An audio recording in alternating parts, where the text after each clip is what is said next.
Hey everyone, Nicholas here. In today's video, in this tutorial, I'm going to show you how to disable Resample on all clips in Vegas Pro with one click. Vegas Pro applies default resampling in all clips.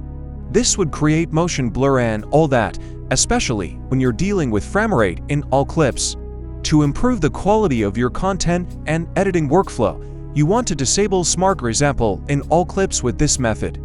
First of all, if you go to the video's description, it will redirect you to this link, and click to download the script file or create a new one for Magix Vegas Pro or above, or Sony Vegas and older.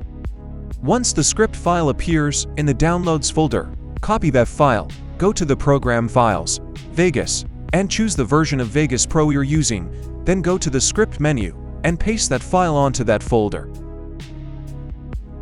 After we copied and pasted it into this folder, open Vegas Pro. If we go up here in the toolbar, double-click here in the empty or the corner, scroll down at the bottom, and you can see the Disable Resampling script appearing in the left one, and add it to the toolbar. And now we can see a button here, and click it. This would fix most of the ghosting in all the clips in Vegas Pro. If this video helped you in some ways, remember to leave a like and subscribe if you haven't already. Anyways guys, this is Nicholas, ending the video.